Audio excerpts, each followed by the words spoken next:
So go ahead and get started. All right. This is the prologue from One Chance, which is the first book in the series. And so yeah, without further ado.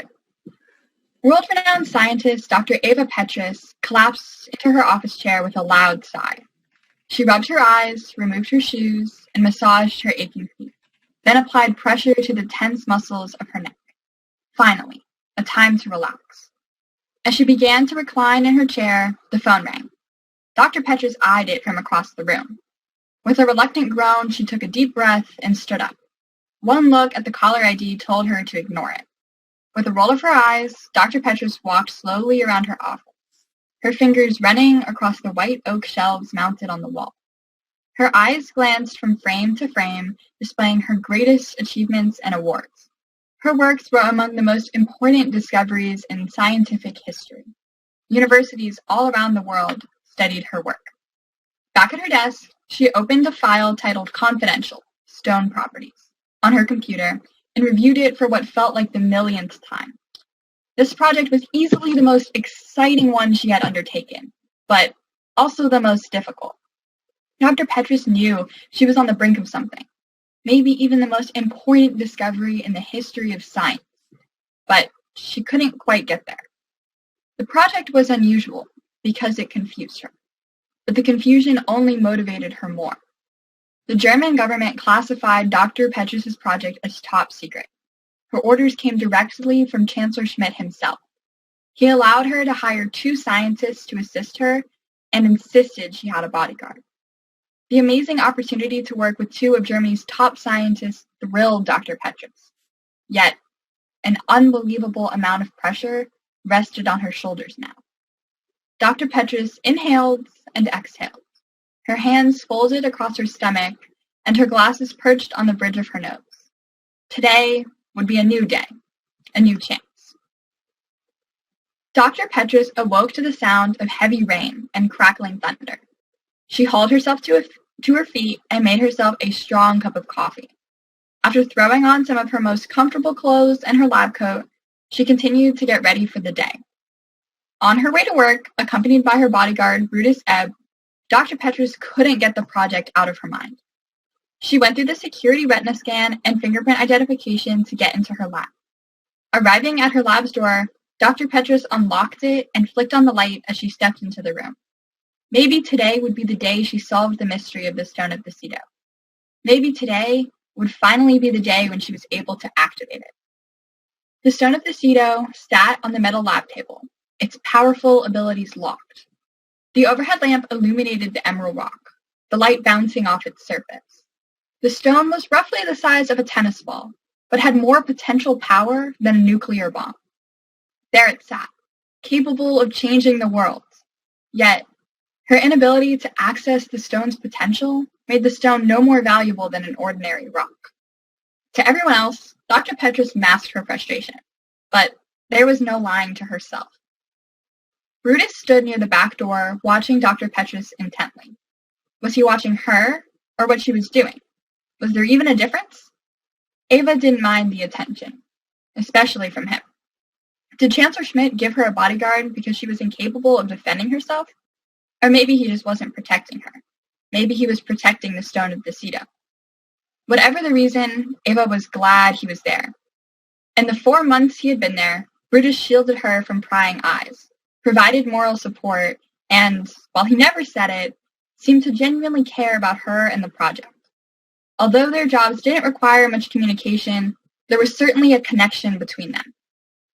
Dr. Petrus had never had a relationship before, as work was always her top priority. But maybe, just maybe, Brutus might be the first and only exception. Scientists Nicholas Burt and Peter Hermann arrived and crowded around the lab table as the 3 of them examined the Stone of the Cedo. Nicholas muttered as he shifted his gaze between a handheld magnetometer and the emerald green stone. Very strong magnetism. Nicholas began to read off the measurements, and Peter jotted them down. Get me the tweezers, Dr. Petrus ordered, not moving her eyes from the stone. Nicholas took no time in grabbing them from the table of instruments and handing them to her, careful not to poke her. Ava set right to work, her latex gloves maneuvering gingerly around the precious rock. Just then, there was a knock on the lab door. Brutus stepped towards the door and looked through the peephole. It was a rare event that people visited the lab. In fact, Dr. Petrus couldn't recall any visits at all. Brutus nodded to her and opened the door. A stout, pot-bellied man stepped into the room. The man was balding, and what was left of his hair was steel gray and cut very short. In his hands was a security pass. Dr. Petrus, the other scientists, Brutus, and the Chancellor of Germany were the only one with security clearances and passes to the lab. "Chancellor Schmidt," Ava exclaimed. She removed her gloves as she shook his hand. The Chancellor's hand grazed hers, his skin as pale and as cold as ice. "Ava, what a pleasure it is to see you," said Chancellor Schmidt. "How is my project coming along?" "Well, lately we've been working on researching the stone's history. Today we took more notes about its physical attributes, but I'm afraid I have nothing new to report. We still don't know how to activate it." "Refresh my memory," Chancellor Schmidt said, leaning against the wall. "About its history, I mean." "We've still got a long way to go," Ava added, hesitant to share the information. Most of her leads about the Stone of Decido had turned out to be dead ends.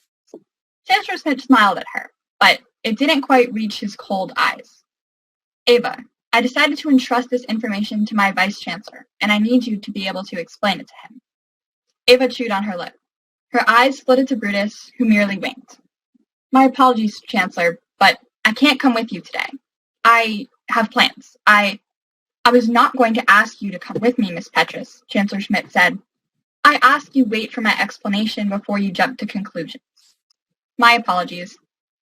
I'm going to record you explaining the project. I dare say you know more about it than I do, and who better to efficiently explain what the Stone of Decido can do?" "Yes, sir. What time or day works this week for you?" Ava asked, removing her glasses and setting them on the table. She took out a small pad of paper and a pen to note the date and time he specified. "Now," he ordered. "We have no time to waste. The stone's magic is absolutely priceless. It could make Germany the most powerful nation in the world." "This project is for scientific purposes," Ava interrupted, "and for scientific purposes only." "Yes, well," the Chancellor's voice died, unsure of what to say. She questioned whether those were his intentions or not. "Chancellor, you're not planning on using the Stone of Decido to intimidate other countries or change history?" "No, of course not," the Chancellor said a little too quickly. "Nothing like that." Ava raised an eyebrow, questioning the truth to his words. Chancellor Schmidt, in the meantime, pulled a small black recording device out of his suit pocket. "Well, Ava, I'm a busy man with a tight schedule. I want you to explain this project and its backstory for my Vice-Chancellor to understand the project in its entirety." He seemed to be picking his words with caution. "Go ahead." Ava, surprised but always quick on her feet, looked straight into the video camera and began. "It all started a year ago. My partner, Sophia Edgar, and I heard about this mythical stone and decided to try and find it. It disappeared in England around the 1350s. The story stated an artist named Elias Pruwell had kept it for years and then fell ill with the Black Plague. The word Decido is a Latin word meaning departure.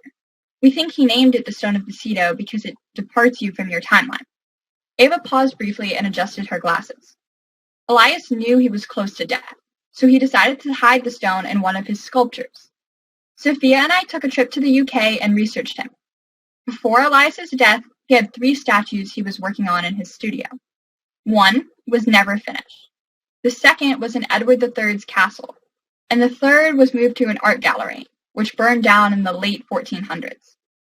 Sophia speculated the stone was likely hidden in the statue in Edward III's castle.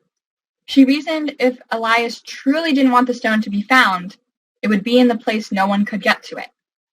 That statue was later moved to the British Museum in London, sometime in the 1700s.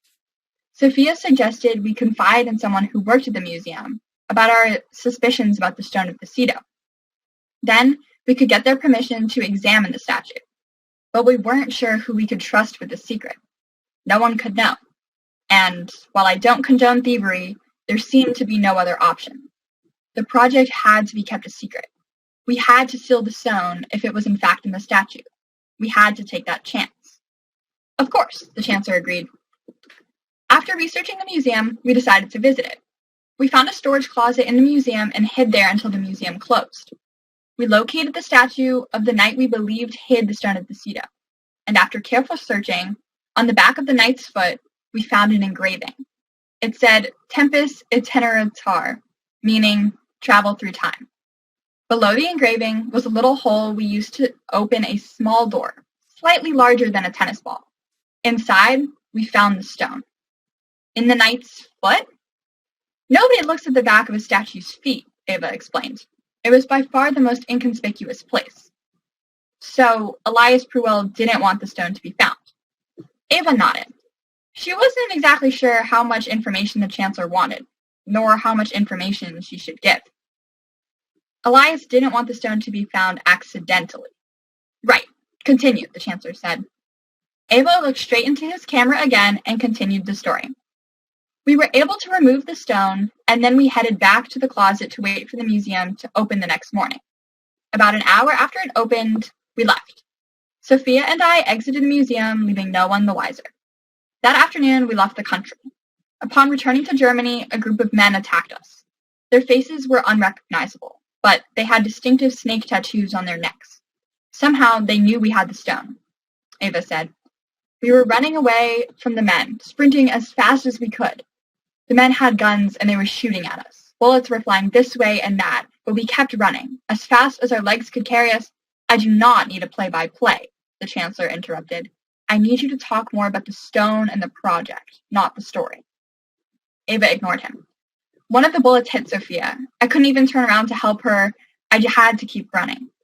Once I escaped, I promised myself I would activate the Stone of the Cedo. Not just for me, but for Sophia too. Later, I discovered the men who attacked us were with Simon Moreno, a notorious and mysterious villain. Nobody really knows much about him, other than the fact that he's a criminal. I was terrified. With no one left to turn to, I went to you, Chancellor Schmidt, my old childhood friend. After I shared with you the history, we agreed to help each other. Ava smiled at the Chancellor, trying to melt his icy stare. Continue, he said dryly. Project Stone activation commenced 4 months ago. Essentially, we are trying to figure out how to activate the stone's powers. According to legend, when the stone is activated, it can allow a person to travel back in time. We theorize that, if the legend holds true, the stone can essentially bend the space-time continuum and, well, slingshot people back to an earlier time. However, this project does present us with challenges. The Stone of the Cedo is inactivated. We anticipate. Suddenly, the laboratory door flew open. 3 black-clad men entered clutching guns. One of the men walked ahead of the other 2, his gloved hand raised holding a gun, his finger wrapped around the trigger. It would only take the tiniest amount of pressure. Instinctively, Brutus stepped in front of Ava and began to pull out his own gun. But before Brutus was able to get his gun out, there was a gunshot. The bullet sliced through the air. Brutus groaned in pain as he crashed to the floor. Ava took a few seconds to process what had happened. She blinked, trying to clear her mind and process it. The sound of the gunshot was still ringing in the air. The Chancellor shrieked and ran for the back door, dropping the recording device. One of the other black-clad men reached down and picked it up. Another one of the men raised his handgun and pulled the trigger. Bullets filled the air. There was no time to react. A bullet hit Chancellor Schmidt squarely in the back of his head, and the Chancellor slammed to the ground. Ava's heart raced, practically pumping out of her chest as she tried to evaluate what was happening. Then it hit her. These were the same men who killed Sophia. It was Simon Moreno and his men. She spotted the tattoos on each of their necks and knew it for sure it was them. She would never forget those tattoos. Ava looked over at Brutus, desperately trying to help him. The Chancellor was dead and Brutus was dying. Any attempt made by the others to save Brutus would only get them killed. Another gunshot struck Nicholas's ear as he, Peter, and Ava ducked below the table, which was closed in on 3 sides. Breathing heavily, their hearts racing faster than ever before, Peter and Ava gasped at the sight of blood dripping down Nicholas's arm. Ava could hear footsteps coming closer. She closed her eyes and prayed Moreno's men wouldn't kill them too. The footsteps stopped. Ava could hear the rapid breathing of one of the men. He was standing right by the table they were under. Ava held her breath. What were they doing? Why were they just standing there? Moments later, she heard the same footsteps receding from the lab table, and the breathing becoming more distant. However, it seemed one man remained in the room. The man was muttering something, but his words were too soft for Ava to hear. She kept her eyes closed, and her body still. Footsteps died as the last man ran away. Ava waited a moment, then took a mirror out of her pocket. She held it up, using the reflection to make sure the men were gone. The room seemed clear. They're gone, she whispered. Nicholas, clutching his blood-stained ear, and Peter both stood up. All three scientists were pale and shaky. Chancellor Schmidt was motionless on the ground, and Brutus... Ava knelt next to him. You risked your life, she whispered, holding Brutus's head gently in her hands. His skin got paler and paler as the blood drained from his body. Brutus's tufts of black hair stood straight up, his scalp stained red. His blood smeared Ava's hands, but she didn't seem to notice or care. Peter and Nicholas were frozen on their feet, unblinking and unmoving, watching in horror as their fearless boss broke down in tears. It was my job, Brutus gasped for breath, to protect you all, from Simon Moreno and Charles... He went limp before he could finish. Ava laid his head down on the ground, using her sleeve to stem her own tears. Brutus was gone. Forever. He sacrificed himself to save me, she sobbed. Ava wiped more tears from her eyes. Ava? Nicholas asked, his voice trembling as he tried to stem the blood flow. Peter, his hands shaking, was dialing for help. Ava continued to cry silently, tears falling onto her cheeks and running down her paled face. Her eyes traveled to the lab table in front of Nicholas and Peter. She gasped, her heart racing faster. Somehow, part of her had been expecting this, yet the other part couldn't believe it. The lab table was empty. The stone of the Cedo had been stolen. Thank you. That's the end of the prologue.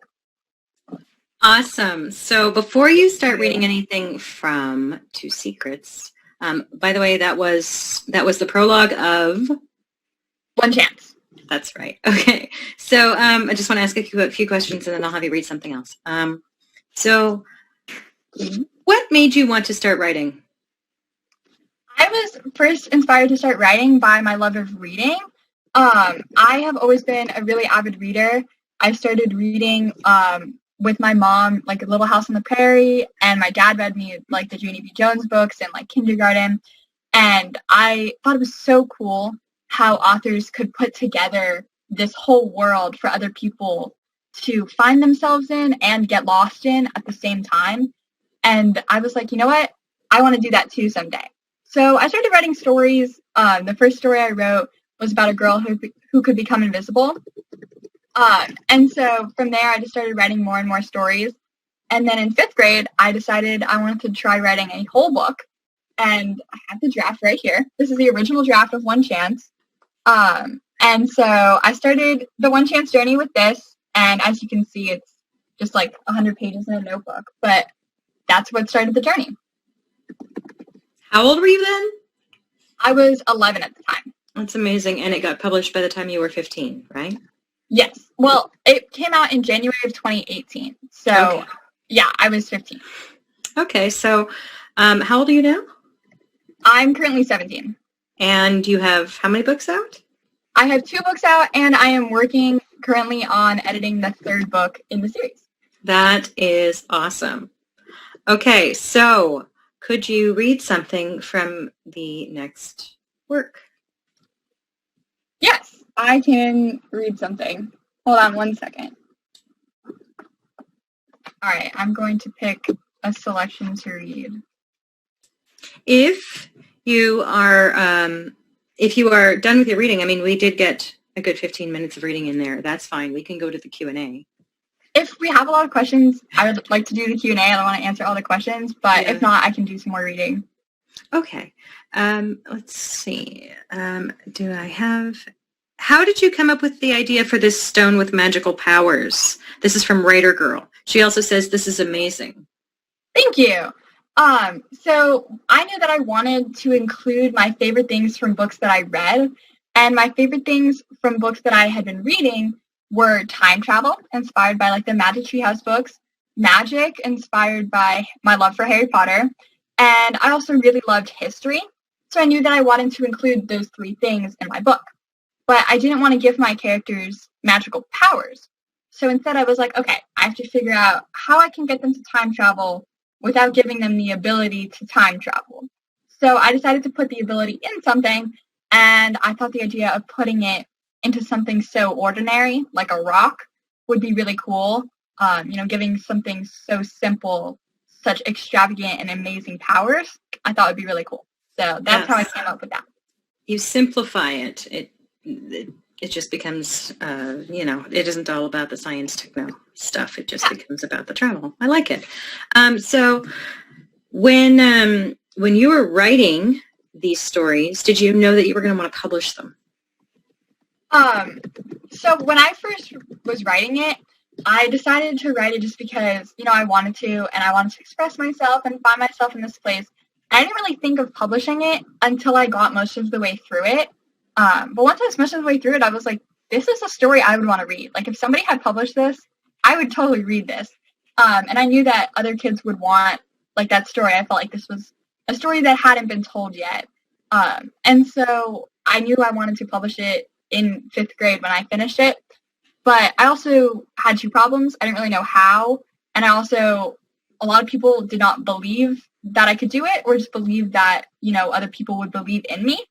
And so a lot of kids in my 5th grade class were like, okay, haha, no 5th grader publishes a book. Like, we read them, other people publish them.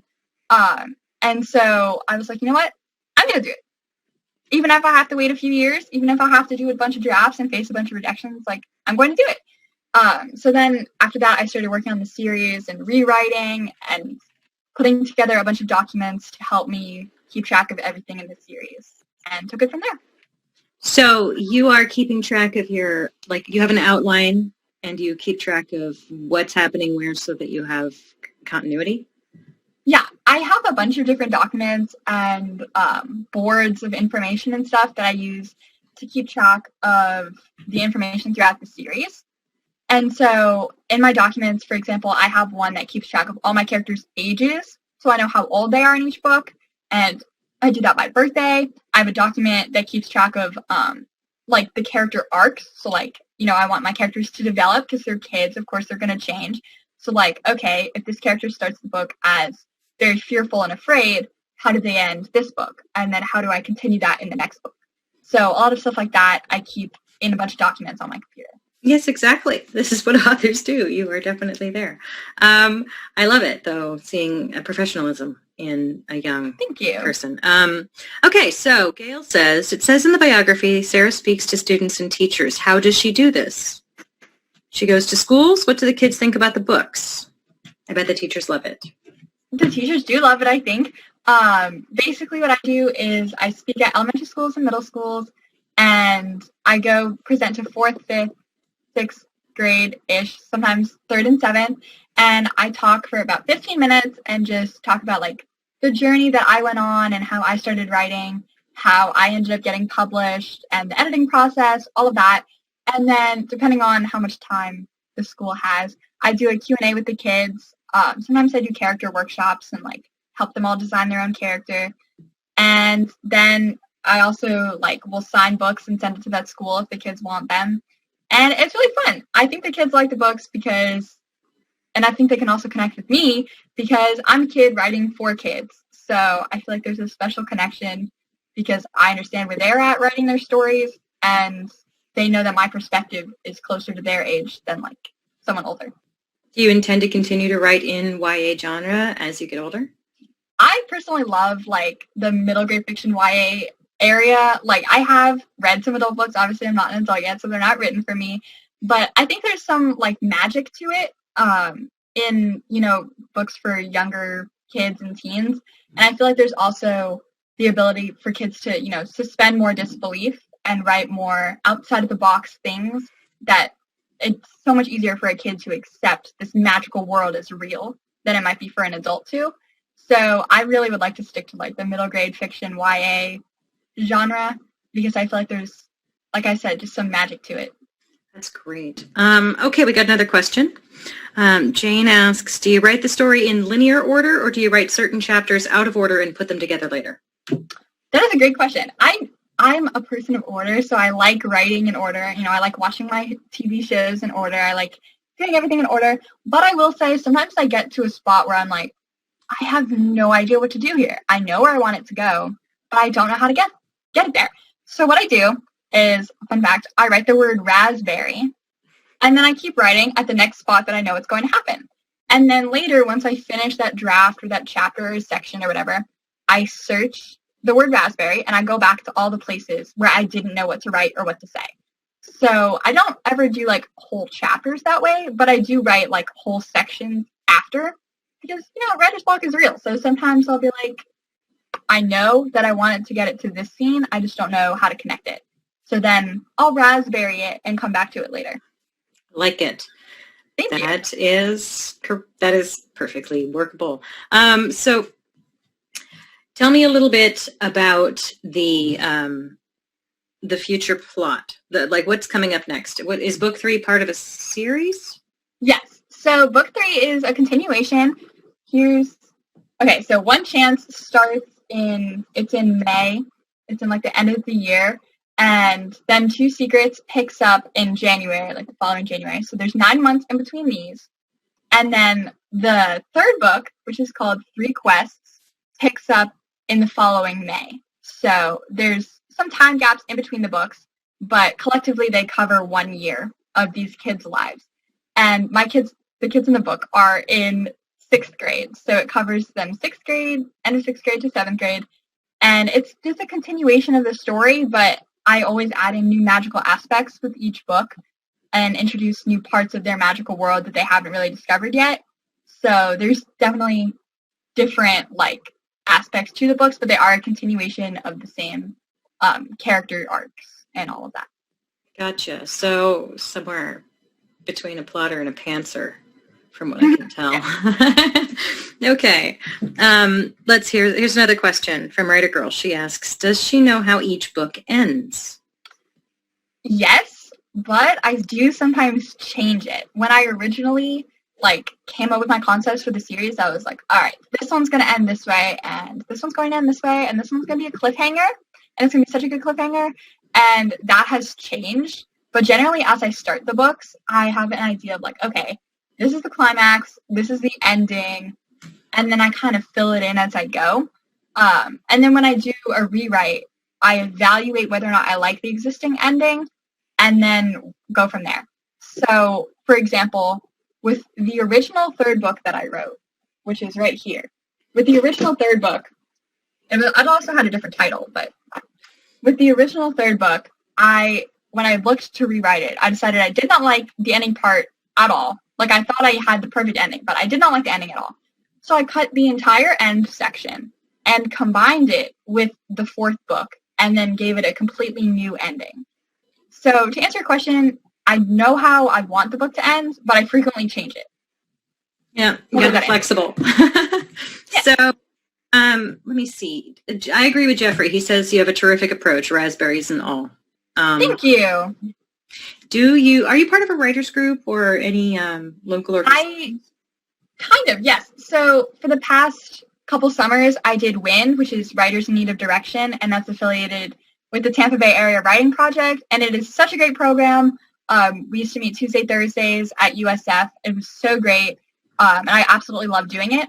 And then I go to Blake High School, and at Blake High School, everybody in the magnet program, has a major. And so my major is in creative writing, meaning I get 2 hours of that every day with the same group of 20 creative writing majors in my class. And so we do a lot of feedback, and we do performance and critique and all of that. So I definitely have those peer writing groups also. That's awesome. I have another question from Writer Girl. Thanks, who are some of your favorite authors who have inspired you? My favorite authors happen to coincide with my favorite series, which are Harry Potter, so J.K. Rowling, Percy Jackson, so Rick Riordan, and the Alchemist series, which is written by Michael Scott, which I find a little bit funny because it's the same name as the Office character. And then the Divergent series, so Veronica Roth. And those specific authors. Some of them I read after I started like writing One Chance, but they all inspired me to like create these such extravagant and amazing fictional worlds that other kids can get lost in. And that's, what inspired me to write too. So definitely. It's not just kids. I had to read those too. It might be because I have kids, but I definitely had to read those too. Yeah, they're so good though. Yeah, they really are. And they've turned a lot of young people into readers, which is awesome. Yeah. Let me see. Did I miss anybody's question? Doesn't sound like it. Okay. So let me see. I have more questions. What are you planning on just continuing this as a career for the rest of your life? I would love to. My life dream is to write for a living and have that be my job. I would be totally content with my life if I could do that. And so my plan is in college to major in creative writing and potentially get my master's, my MFA in creative writing. I absolutely adore it. It brings me a lot of joy. And so if I could do that forever, that'd be a dream come true. There you go. Yeah, let me see. Was there any specific event in your life that you wrote into the books? Or is it all fiction? I definitely, I would say it's very much fictional, but I do put a little bit of myself and, people that I know into my characters. I would say more so than like a plot point. And there's a lot of pieces of me and specific characters, some more than others. I can hear my publisher laughing at that. But there's definitely some pieces of me and characters that allow me to relate to them. As far as plot goes, I would say the only thing that's coming to mind is there was this one day at my school in 5th grade, back when One Chance was this in the Little Red Notebook, and there was a tornado warning. And I had to find a way to get all my main characters to switch schools so they could meet this other character. And so I decided that because I was in a tornado warning, I was going to put a tornado in the book and have that destroy their school. That did not make it to the final version because it didn't make sense and it came out of nowhere. But I sometimes do pull inspiration from what's going on around me to put into the book just because it feels real. So I'm like, okay, if it's real to me, it's real to them too. But I wouldn't say any like major plot points or any of that. Okay. Buddy says that he finds your enthusiasm for writing very inspiring. Oh, thank you. The way that you write, so I'm getting this, you hold up notebooks. I'm guessing that you start longhand. Yes. I used to. I did the first 3 books longhand, where I wrote like everything in these multicolored pens that I love office supplies. So it was all written in different pen colors. So the first 3 books were in my notebooks, and I really liked the feel of writing on paper. But eventually, as I got older and I got a nice computer and I started typing more, typing just became more efficient for me. So all of my rewrites and my new drafts of the books are all electronic. Because obviously, like, also to send it to somebody, to have them edit it, it has to be electronic. So yeah, I did abandon that method. But all of them were originally written like this. And there's something about holding it in your hands as a draft and, like, feeling the paper and, like, the pen that I just really liked. That is cool. So you have a process of writing a draft and then doing a second draft or something, and then it goes to the editor and you have a publisher? Yeah. So I have a publisher. She's actually on here. Her name is Mrs. Minton. And she's the CEO of Belu Books, which is the company that publishes my books. And so basically I will write a draft and then rewrite it and then edit it a lot myself. And then my mom, who's like my momager, she doubles as my mom and my manager. So great. Wouldn't have it any other way. She reads it a couple times, tells me what works, what doesn't, and then we send it to Mrs. Minton, and she reads it and also tells me what works and what doesn't. And then we all read it a bunch more. And then we get other people's opinions and proofreaders and all of that. But all of that before it goes to publication. That's great. I love the idea of a momager. I've never heard that before. Okay, so we have another question from Writer Girl. What advice would Sarah give to young writers?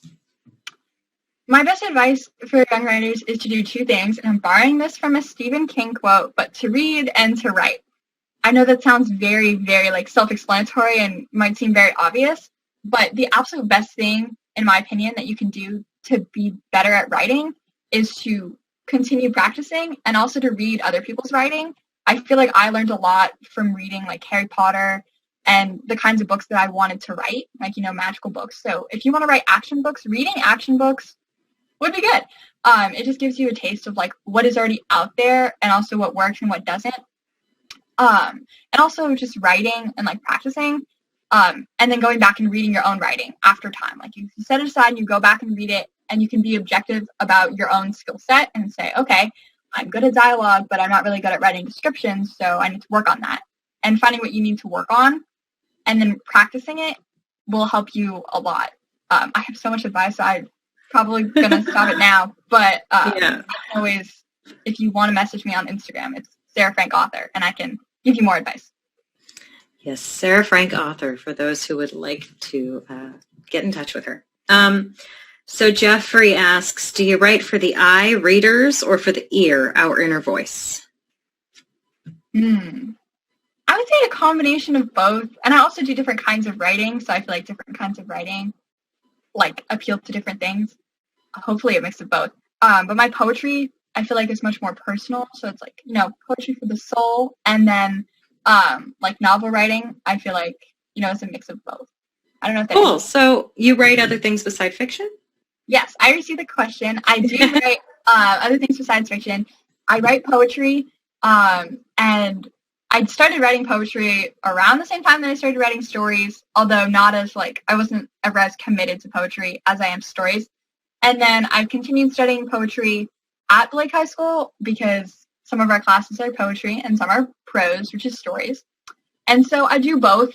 Poetry for me is more of like a personal outlet of expression where I can express what I'm feeling, and story writing or prose to me is more of like I can go there and not focus on what I'm feeling, and I can focus on anything else and have that be kind of like an outlet where I can relax and let go and focus on something else. So I write for different reasons with the different types of writing. No, that makes perfect sense. Some kinds are cathartic and some are creative, and just have fun with it. All right. So let me see. I have more questions. First off, do you have anybody mentoring you in writing right now, specifically, aside from your publishing team?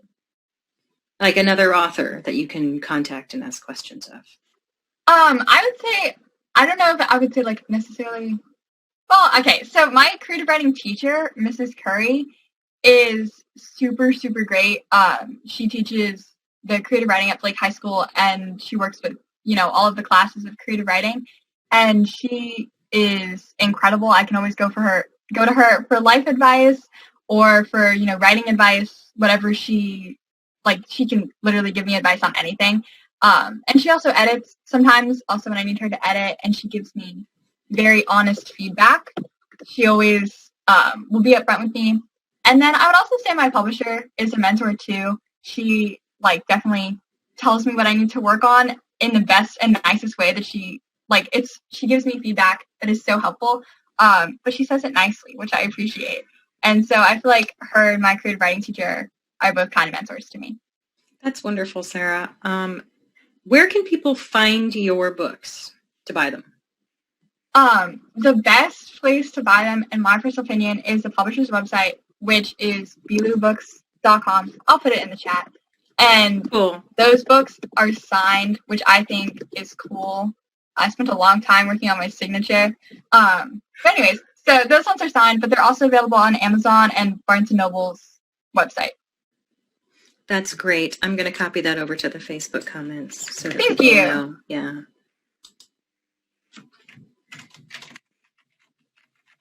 So let me see. If somebody wanted to come watch you speaking as a school, they'd have to be part of the school, right? Because I would absolutely love to be a fly on the wall for that. I actually have no idea what the policy for that is. I think they'd have to be let into the school, so I think it kind of be the choice. Probably. But I like talking for anyone who would like to listen. So yes, this is very nice. It's been very nice to talk to you. I noticed that many of the practices that you are saying that you do things, they are well-known best practices in the industry, and that just seems like you seem to be right on the money with what to do. Thank you. the last question I wanted to ask you was, do you have a plan for writing in any other genres? I'd say I kind of like my, fantasy genre, but I do really also like mystery. Mystery is super exciting to me. So I try and work a little mystery into all my books, even though they're more like magic, time travel, adventure. But I try and work a little mystery into all of them. So if I switch genres, it would probably be to mystery. Yeah. Well, I think we'll all have to keep a big eye on you as your star rises. Thank you.